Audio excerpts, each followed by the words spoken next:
Bhagavad Gita 17th chapter శ్రద్ధాత్రయ విభాగయోగంలో 26 శ్లోక. సద్భావే సాధుభావే చ సదిత్యేతత్ ప్రయుజ్యతే ప్రశస్తే కర్మణి తథా సచ్చబ్దః పార్థయుజ్యతే. ఇంతకుముందు ఓంకారం గురించి తత్తు గురించి చెప్పిన తర్వాత ఇక్కడ సద్భావే. సద్భావే అంటే ఏంటి అంటే మనకి ఏదైతే సత్యం, ఈ భావన అన్నది ఎప్పుడు పరమ సత్యంగా ఉండాలి. యద్భావం తద్భవతి అంటారు. ఏదైతే నువ్వు అనుకుంటున్నావో ఆలోచిస్తున్నావో అదే జరుగుతుంది అని. ఎలా అయితే పాజిటివ్గా ఉంటూ ఉంటే నాకు తగ్గుతుంది, నాకు బాగుంటుంది అంటే బాగానే ఉంటుంది. ఎలాంటి క్లిష్ట పరిస్థితుల్లో ఉన్నా సరే బయట పడతావు. అన్నీ బాగున్నప్పుడు కూడా నాకేదో అయిపోయింది, నాదేదో పోయింది, నాకు ఇది లేదు, నాకు అది లేదు అన్నట్టుగా ఈ నెగిటివ్ థాట్ ప్రాసెస్ ఎవరికైతే ఉంటుందో అలాంటివే జరుగుతూ ఉంటాయి. పడిపోతానేమో అనుకున్నప్పుడు పడిపోతారు. ఎన్నిసార్లు పడినప్పటికీ కూడా బాగానే ఉంటుంది, నేను సర్దుకుంటాను అనుకున్నవాడు ఎన్నిసార్లైనా లేచి మళ్ళీ స్థిరంగా నిలబడతాడు. ఇక్కడ మళ్ళీ సద్భావే అంటే ఏంటి? ఈ సత్ అన్నది ఎప్పుడు నీకు నచ్చినప్పుడు మంచి భావాలను పెట్టుకుని తర్వాత పిచ్చి భావాలను పెట్టుకోమని కాదు కదా. ఈ సత్యం అన్నది శాశ్వతమైనది, ఎప్పుడు ఉంటూ ఉన్నది. అందుకే ఈ సద్భావ అంటే ఏంటి?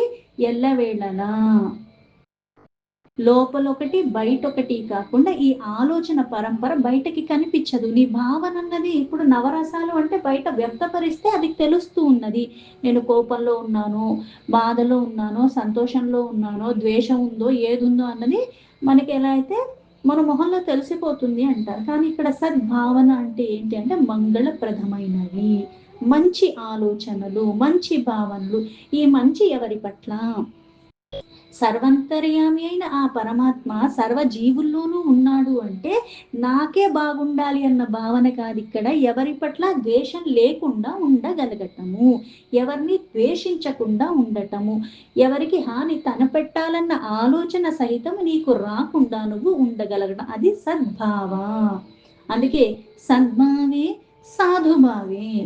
సాధారణంగా సాధు జీవులు అంటాం గోవుల్ని, వీటిని పెట్టింది తింటే తప్ప ఇది ఎందుకు పెట్టలేదని కానీ అది కానీ ఇది కానీ. ఇప్పుడు కుక్కన్న అరుస్తుంది సమయానికి ఇవ్వకపోతే, కానీ ఈ సాధు జీవులు అలా ఏం చెయ్యవు, దొరికిన దాంట్లో తృప్తిగా. అందుకే సాధు సత్పురుషులు అంటాం. వాళ్ళు కూడా ఎలా ఉంటారంటే ఏది లభిస్తే అది, లభించకపోయినా లభించినా తృప్తిగానే ఉంటూ ఉంటారు. ఆ పరమేశ్వరు ఒక చింతలోనే ఉంటూ ఆ జీవితాన్ని ఆయనకే అన్నట్టుగా సమర్పణ భావంలో ఉండేవాళ్ళు. అందుకే ఇక్కడ సద్భావే సాధుభావే అంటే ఎల్లవేళలా భావన పవిత్రంగా మంగళప్రదంగా ఉండటమే కాకుండా శుభప్రదంగా ఉండాలి. ఈ శుభప్రదంగా ఎవరికి ఉండాలంటే అందరికంటే శ్రేష్టమైన భావనలే ఉండాలి, మంచి భావనలే ఉండాలి, సత్యమే ఉండాలి, అబద్ధాలకి తావు లేదు, కుళ్ళు కుతంత్రాలకి తావు లేకుండా ఉండే భావనలు. ఇలా సద్భావే సాధుభావే అంటే ఇక్కడ సద్భావనలు, సాధుభావ అంటే ఎవరికి హాని తలపెట్టకుండా ఉండగలిగే అటువంటి భావనలు ఎల్లవేళలా ఉండాలి. ఇప్పుడు ఒకలాగా రేపొకలాగా కాకుండా ఎప్పుడూ ఒకేలాగా ఉండాలి. సద్భావే సాధుభావే చ సదిత్ ఏతత్ ప్రయుజ్యతే. సదిత్ ఏతత్ అంటే ఏంటి అంటే ఈ సత్ అన్నది పరమసత్యం, ఆ పరమాత్మే సత్యము, అదే శాశ్వతము. తద్మయన్నీ కూడా అసత్యమే. ఇవన్నీ కూడా మార్పులు చేర్పులతో మళ్ళీ కాలానుగుణంగా పోయేవే తప్పితే శాశ్వతమైనవి కావు. అందుకే ఇక్కడ ప్రయుజ్యతే అంటే ఏంటంటే ఏదైతే ఉపయోగించబడుతుంది. ఏం ఉపయోగించబడుతుంది? సత్ అన్నదని ఎలా అయితే ఓం తత్సత్, ఓం అంటే ఓంకార రూపంలో సర్వవ్యాపిగా ఉన్న ఆ పరమాత్మయే. అదే తత్ అంటే ఈ తత్ కనిపించే ప్రకృతిలో వ్యక్తమైన ప్రతి ఒక్క రూపానికి మూలమైన వాడు, అందులో అంతర్యామిగా చైతన్యంగా ఉంటున్నవాడు, అదే పరమ సత్యము. ఈ కనిపించే దృశ్యమాన ప్రపంచమంతా కూడా ఏవైతే వస్తువు నామాలలో, రూపాలతో, గుణాలతో, భేదాలుగా ఉన్నట్టుగా కనిపిస్తుంది. కానీ అక్కడ భేదం అన్నది ఏదీ లేదు, ఆయనే ఉన్నది, అదే పరమ సత్యం. అందుకే ఇక్కడ ఈ సద్భావన సాధుభావన అందరి పట్ల ఎందుకు అంటే అందరిలో ఉన్నది ఏంటి? పరమాత్మే ఉన్నాడు. పరమాత్మ పట్ల ఒకే భావనతో ఉంటున్నావు ఎల్లవేళలా. అంటే ఈ నామానికి రూపానికి అతీతంగా ఉన్నదాన్ని తెలుసుకునే ప్రయత్నం ఆ సత్ప్రవర్తన సద్బుద్ధి ఉన్న వాళ్ళకి అది చేతనవుతుంది. అందుకే అది ప్రయుజ్యతే. ఆ ప్రయుక్తం అందుకు చెయ్యబడింది, దానికి ఇది ఉద్దేశించి చెప్పబడి ఉన్నది. అందుకే ప్రశస్తి కర్మణి తథా. ప్రశస్తి అంటే ఏంటి అంటే ఇది మళ్ళీ ఏదైతే ప్రయోగించబడింది అని చెప్పిన తర్వాత ఇక్కడ ప్రశస్తి అంటే ఉత్తమమైనది. ఎవరు ఉత్తమమైనది? ఉన్నవన్నీ కూడా వ్యక్తమైన నామాలు రూపాలు ఏదో ఒక లోపాలతోనే ఉంటాయి. మళ్ళీ కాలానుగుణంగా మళ్ళీ కొన్ని కొన్ని వాటికి పరిమితంగా ఉన్నట్టుగా అనిపిస్తూ ఉంటాయి. కానీ ఉత్తమమైన వాడు ఎవరు? ఎల్లవేళలా ఒకేలాగా ఉంటున్నవాడు, అనాదిగా ఉంటున్నవాడు ఆ పరమేశ్వరుడు. అందుకే ప్రశస్తే కర్మణి తథా. ఈ ప్రశస్తి అన్నది ఏంటంటే మంగళకరమైనది. అక్కడ వికారాలకి కానీ దేనికి కూడా తావు లేకుండా ఉన్నది. ఇక్కడ మళ్ళీ కర్మని అంటే అర్థం ఏంటంటే ఇలా సద్భావనతో సాధుభావనతో ఎల్లవేళలా ఉంటూ అన్ని పరమాత్మయే అన్న భావనలో ఉంటూ కర్మలు చెయ్యటము. మంగళకరమైనవే చెయ్యటం. ఆలోచన మంగళకరంగా ఉండటం అంటే మాట్లాడటం మంగళకరంగా ఉంటాం, నువ్వు మంగళకరంగా ఉంటావు. అంతరంగికంగా బాహ్యంగా కూడా ఇలా ఉంటూ కర్మలు చెయ్యటము. సచ్చబ్ద. సచ్చబ్ద అంటే సత్ శబ్దం. ఏదైతే ఓంకారం అన్నది శబ్ద రూపము, ఈ పరమ సత్యమే శబ్దము. అందుకే సచ్చబ్ద అంటే ఈ సత్ అనే శబ్దము. ఏదైతే ఇంతకు ముందు తత్ ఉచ్చరించి చేస్తారని దానికి ముందు ఓంకారాన్ని ఉచ్చరిస్తూ చేస్తారని ఇక్కడ సత్ అన్నదాన్ని ఉచ్చరిస్తూ చెయ్యటము. అందుకే సచ్చబ్ద పార్థ యుజ్యతి. యుజ్యతి అంటే మళ్ళీ ప్రయుజ్యతే అంటే మంగళకరమైన దానికి ప్రయోగింపబడుతుంది అని. ఇక్కడ మళ్ళీ యుజ్యతే అంటే ఏంటి? ఇక్కడ మళ్ళీ ఆ సత్ అన్నది ఏంటి అంటే ఆ పరమేశ్వరుడికి. పార్థ అంటే మళ్ళీ అర్జున్ని సంబోధించి చెప్తున్నాడు. శ్లోకానికి యథాతథ మీనింగ్ తీసుకుంటే సద్భావే సాధుభావే చ సదిత్యేతత్ ప్రయుజ్యతే ప్రశస్తే కర్మణి తథా సచ్చబ్ద పార్థ యుజ్యతే. ఓ పార్థ అంటే అర్జున, సత్ అన్న పరమాత్మ నామాన్ని సత్య భావనలో శ్రేష్ఠ భావనతో ఆ పరమాత్మయే నిత్యుడు శ్రేష్ఠుడు అన్న భావనలో ప్రయోగించేది. ఉత్తమమైన కర్మలు ఆచరించేటప్పుడు సత్తన్న శబ్దం ప్రయోగం చేసి చెయ్యవలసిందే. సద్భావన అంటే ఈ భావన ఎప్పుడూ కూడా సత్యమై ఉండాలి. కనుచ్చే వాళ్ళ ముందు ఒకటి మాట్లాడుతూ ఉంటాం, వాళ్ళు వెళ్ళాక వాళ్ళ మీదే ఇంకోలాగా మనం ఇంకొకరితో మాట్లాడుతూ ఉంటాం. నిజంగా దేనివల్ల మనకి ఏం ఉపయోగం లేదు. మనం మాట్లాడకుండా ఉండటం ఉత్తమం అనుకోవచ్చు, కానీ బయటకి మాట్లాడలేదు కానీ పరంపర నడుస్తుంటే రెండు వ్యర్థమే అవుతాయి. ఈ సద్భావన సత్యాన్ని పట్టుకుని ఉండటము సర్వదా అలానే ఉండాలి. శాశ్వతంగా అంటే మాట్లాడేది నిజమై ఉండాలి, అవసరానికి సందర్భాన అనుసారంగానే మాట్లాడాలి. అందుకే ఇది వాక్ శుద్ధి. ఏదైతే శారీరక శుద్ధి తర్వాత లభించేది వాక్ శుద్ధి. ఆ పరమేశ్వర స్వరూపాలే సర్వము అన్న సత్యాన్ని గ్రహించి ఆ సత్యాన్ని పలకటము. కొన్ని పలుకుతున్నావు అంటే పెదాలు కదలికతో శబ్దాలు వచ్చేస్తున్నాయి, పలికేస్తున్నానని కాదు అర్థము. ఆ అక్షరమే పరమాత్మ. అందుకే ఇది ఓం తత్ సత్ అన్నారు. అంటే ఆ పరమాత్మయే ఇది అన్న అర్థంలో ఆ సత్యాన్ని ఎప్పుడూ పలకటము. అవ్యయుడు అనంతానికి మూలమైన వాడు విశ్వ చైతన్య రూపంలో ఉంటున్నవాడు అదే పరమ సత్యము. అదే సత్ అన్నదాన్ని నేను ఉచ్చరిస్తున్నాను. ఉన్నవాడు ఒక్కడే సర్వానికి మూలమైన వాడు అని తెలియజేసే ఆ పదాన్ని ఈ భావనతో నేను ఉచ్చరించటము. అందుకే సాధు భావన. ఈ సద్భావన సద్బుద్ధి సత్ప్రవర్తన అలాగే సద్విచార అంటాం.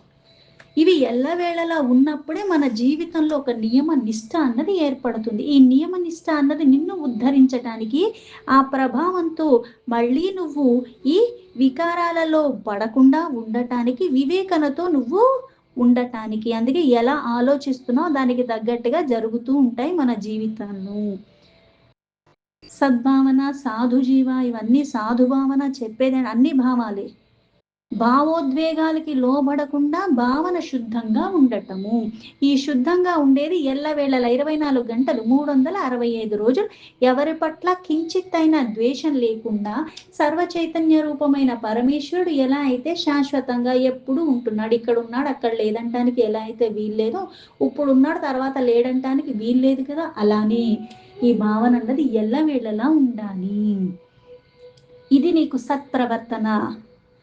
అందుకే సదాచార, సత్సంగత్వం, సద్గుణం, సత్పురుషులు, ఇది సత్ అన్న శబ్దము. మంచిది అంటే ఏంటి అంటే ఇక్కడ విశ్వంలో ఉన్నది ఏది చెడ్డదేది లేదు.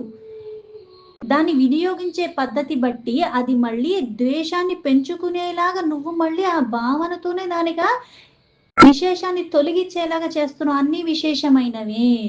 పరిమితిలో ఉన్నంత వరకు ఎలా అయితే మనకి ఏది హాని చెయ్యదు. ఆ పరంపర తెలుసుకుని దానికి అనుగుణంగా మనం నడుచుకోవటము.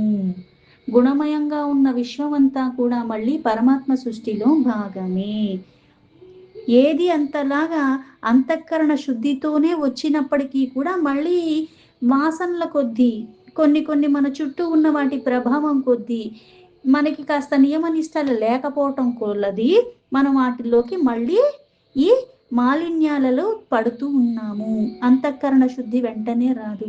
ఎలా అయితే శారీరక శుద్ధి లభించిన తర్వాత కొన్ని కొన్ని ఒక్క సాంగత్యం ఈ శరీరానికి నేను సులభంగా అందజేస్తూ నిత్యము నిరంతరము అవి అందజేస్తూ ఉంటేనే, ఒక చిన్న అలవాటు నేను శారీరకంగా పొద్దున్న 5ంటికి లెగాలి అని ఒక నియమాన్ని పెట్టుకుని అలా నేను కొన్ని రోజులు లెగిస్తే నా జన్మంతా కూడా అలాగే లెగిస్తానంటానికి కూడా మళ్ళీ వీల్లేదు. ఆ ప్రయత్నాన్ని విడవకుండా కొనసాగిస్తూ ఉంటేనే నాకు నాకే అనిపిస్తూ ఉంటుంది. లెగలేకుండా అలారం పెట్టినా పెట్టకపోయినా ఆ సమయానికి మెలుకువ వస్తుంది. శారీరకంగా కొన్ని అలవాట్లు కొన్ని రోజులు కొన్ని నెలలు అలవాటు చేసుకుంటేనే అలవాటు పడం మనము. అలాంటిది అంతరంగిక శుద్ధి ఎలా వస్తుంది ఒక్క రోజులో? కొన్ని సంవత్సరాలు పట్టొచ్చు, కానీ ఆ నిరంతర ప్రయాస అన్నది విడవకుండా ఉండాలి. అందుకే ఆ నామాన్ని ఉచ్చరించటం. అందుకే శరీరం శుద్ధంగా ఉండటమే సరిపోదు. మనం ఎక్కడైతే కూర్చుంటున్నామో ప్రదేశాన్ని శుభ్రం చేసుకుంటున్నాము, శారీరకంగా శుభ్రంగా ఉంటున్నాం, శుభ్రంగా ఉన్న వస్త్రాలు ధరిస్తున్నాం. అలాగే శుభ్రమైన దాన్ని ఉచ్చారణ ద్వారా కూడా నేను శుద్ధి పొందుతున్నానన్న భావనతో ఉచ్చరించటము. ఉచ్చరిస్తే ఇది వచ్చేస్తుంది, దర్శిస్తే అది వచ్చేస్తుందని ఎందుకు అంటున్నారు? అందరూ దర్శించుకుంటున్నాం కదా!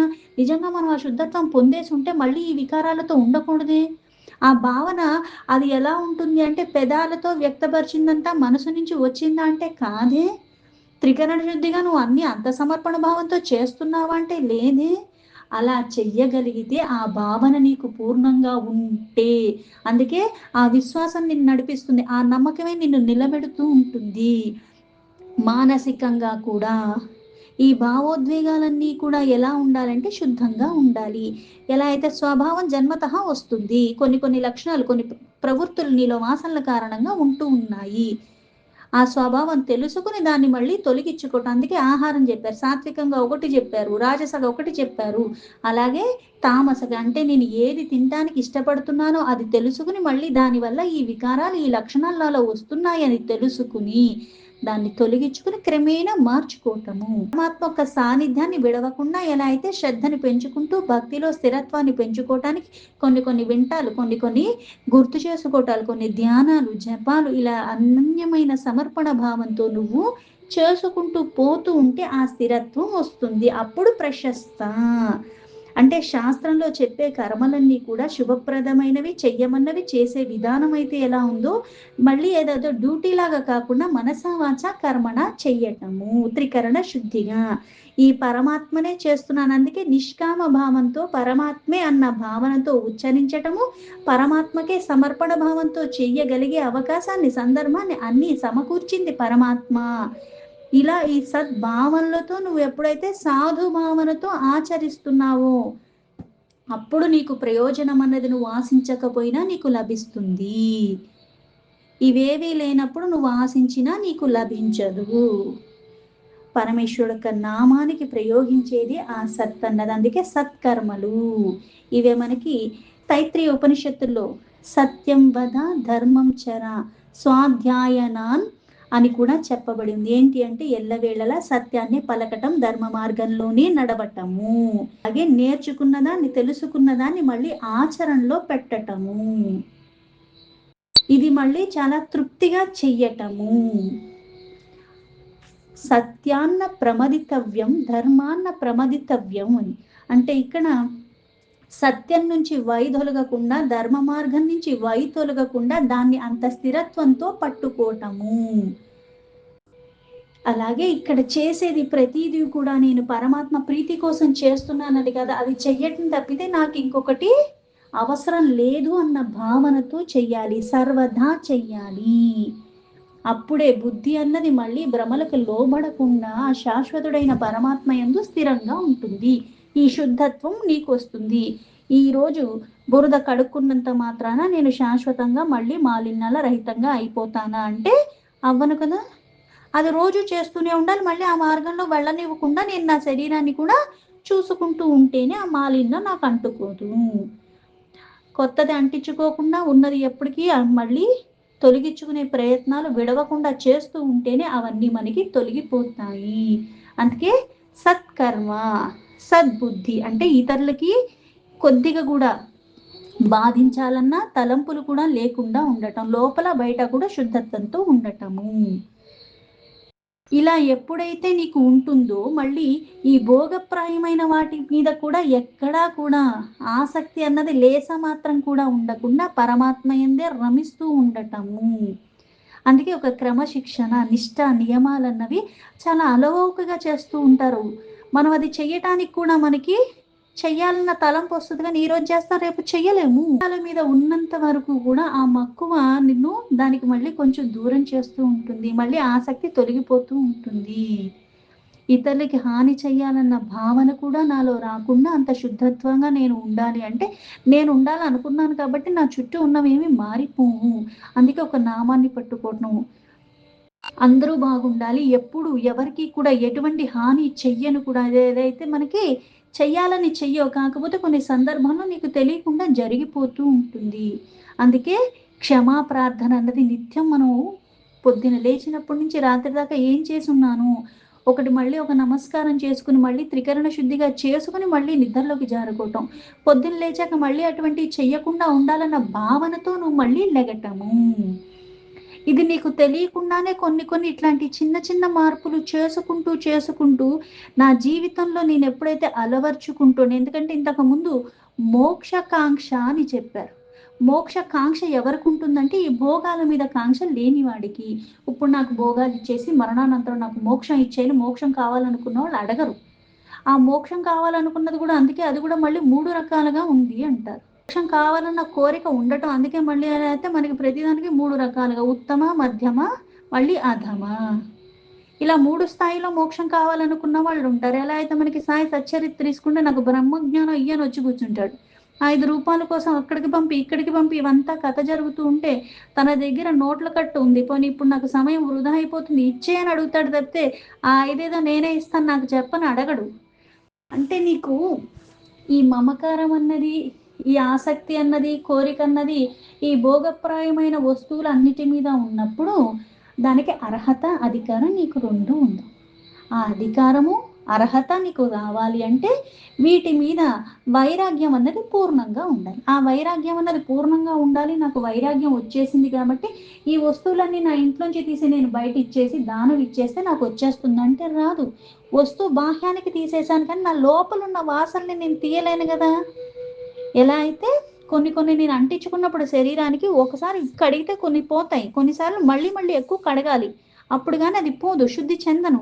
అలాగే కొన్ని వాసనలు కొన్ని జన్మల నుంచి ఉన్నాయి, అవన్నీ నాకు పోవాలి అంటే ఆ పరంపరనే నేను తొలగించుకోవాలి అంటే కొన్ని జన్మతః వచ్చినాయి, ఈ జన్మకి మూలం కొన్ని వాసనలు. నేను శుద్ధిని పొందాను, నేను శుద్ధిని పొందుతాను, ఇట్లా మళ్ళీ భావన. అందుకే లేశ మాత్రమైనా సరే వికారం అన్నది లేకపోవటమే సద్భావన.